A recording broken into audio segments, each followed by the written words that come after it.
After the first starter tips video, it is time to do another one with a bunch more tips that can help anyone in their adventure. Link to the first video is in the description. Alright, you foolish bastards, let's start. First, let's cover the techniques skill tree. In my opinion, the most useful technique in the game is revival. I would suggest going for it as soon as possible and then also upgrade the upgrades for revival, meaning the ones that give more health per revival and also the amount of revivals per combat. It's inevitable that party members are going to die during combat and that they are going to get hurt. However, if you plan on spending a lot of money on items that heal, it's going to cost you way too much. That's why revival with the health gain upgrades is the best option to save yourself a lot of money and also to continue being effective in combat even after someone dies. Usually in games there's a permanent penalty after someone dies and then it's revived. In this game there's no penalty. That's why revival is so useful and can serve as a heal and as a resurrection. In my opinion, the most effective technique.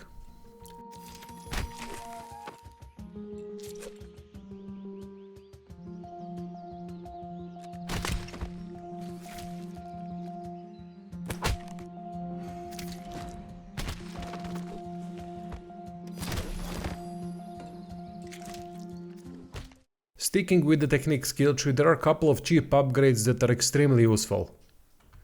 These are the max stamina upgrades. Each upgrade costs only 200 EXP. That's really cheap and it works fantastic because the stamina meter is used for pinning, charging, kicking and dodging, all very effective techniques. So the stamina meter is easily spent. With these cheap upgrades that won't be so. You'll be able to do many more things and most importantly, you'll be able to dodge with every single character a lot more times, and dodging is a very effective way of avoiding damage. By the way, if you don't know where stamina meter is displayed, it's right here. I didn't know as well. Someone had to tell me during the stream where the stamina meter is displayed.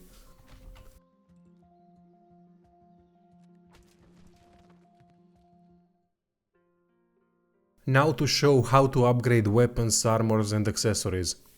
This is done through the intercession skill. The higher the skill is, the more upgrades you'll be able to apply to the item. In order to unlock the upgrade option, first we have to complete a quest for the god. There's a shrine devoted to a god in each region. So by completing their task, the option to upgrade becomes available. In the first region we can find Goddess Sela at this exact location. Completing the quest for her to find White Greva unlocks the option to upgrade equipment. If you don't know how to complete that quest, there should be a pop-up now in the top right corner of this video with a link to another video that explains on how to get that quest done. In order to use intercessions we need a little bit of money. Here's my tip on how to get money easily in the game. Considering that we get crafting items from every enemy almost, meaning some things like nails, scales, sticks, whatever, we can use that with the field assembly kit to create different types of ammunition. This special ammunition sells for a very nice price. So whenever you're in the need of money, definitely do this method because it's a thing that you can always do, as long as you have the items. To farm these materials, it's best to use the stun method, meaning stun the enemy, they will drop the materials, then rest or come back a little bit later after a day or so, and then stun them again and they are going to drop the materials again. Craft, sell, and you'll be rich in no time.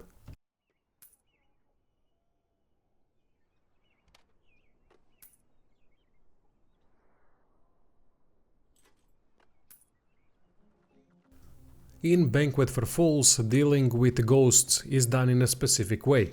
Problem with ghosts is that they apply ghost fatigue debuff. It's a significant debuff to health, action speed, stamina regen and whatever else. Not sure everything that it can affect, but it can affect it at a significant degree. In order to deal with ghosts more easily, definitely get incense globes from the local traders. They don't last long but are very effective against ghosts, so bring more than a few when dealing with the ghost situations. There is also an item that helps with the ghost fatigue. It's some kind of a runic head wrap.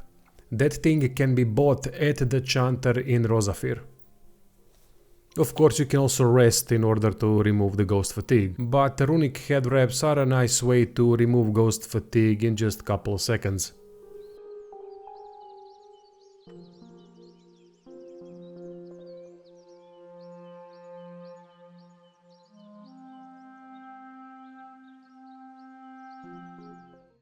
A very interesting technique in the game is called form up.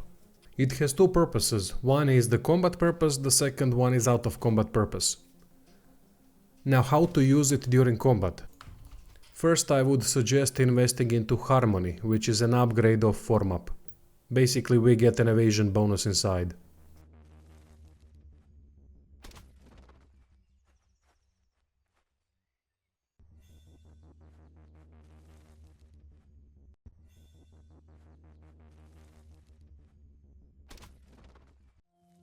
Problem with using form up is that we are kinda bound to the place where the form up is formed, so we can't really go around as much as we would like. My advice would be to use form up against enemies that are not armored. Reason is that armored enemies can go easily into that form up circle and screw you over.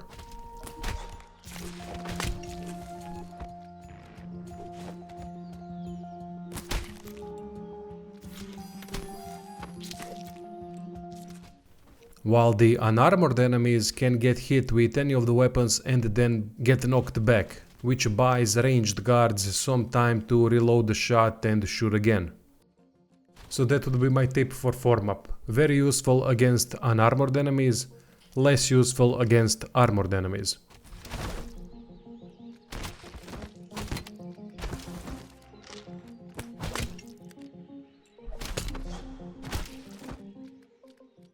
Out of combat use of form up is to control guards individually.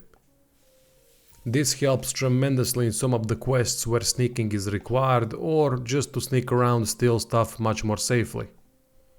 It's done simply by forming up and then choosing a specific character that you want to control.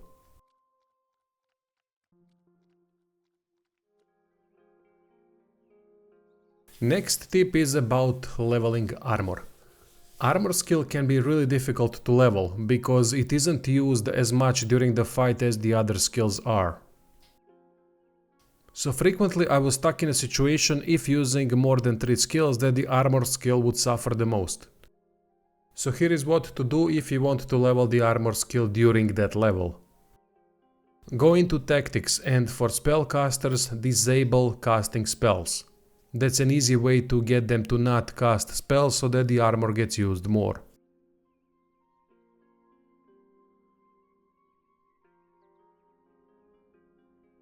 Another way is to remove instruments from minstrels. Also charms for people that use binding skills.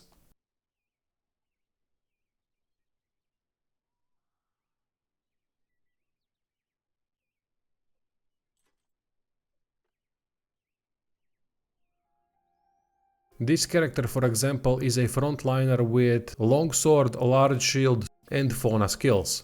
If using all of it, armor is going to suffer. So I've decided to remove the shield and to turn off the spell casting for a level. That way armor is going to get used a lot more.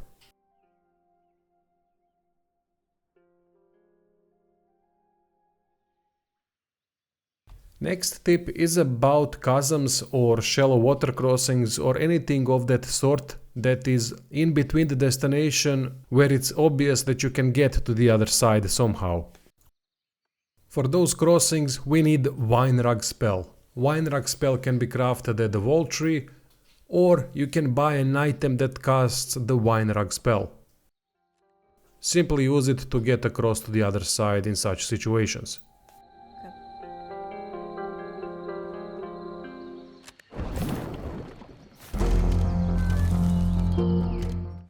Here is an exploration tip. When characters are moving around and someone says, "Was that Nevermind?" that means they are trying to pass a skill check. If they pass the skill check, then something new is going to be encountered, like another path or a treasure chest or something else. When you see that "Was that Nevermind" message pop up, walk around a little bit more around the destination and you might pass the check, because sometimes the checks are re-rolled if it was a close call. Last tip is about the action speed. Action speed is affected by the items in the bag, meaning the bag weight. So if someone has red bag weight, that means you have to transfer items to other people, otherwise the action speed is going to suffer, which is quite a big thing. It's not going to suffer by a lot, but action speed debuff is a big no in a game that depends a lot on the action speed. So if someone has red bags, definitely transfer some items around to help them out. Alright, that will be it for this tips video. Patreon, subscribe, star merch in the description if you're interested in supporting the channel more. I'll do more of these types of videos as soon as I learn more stuff about the game. Thanks for watching.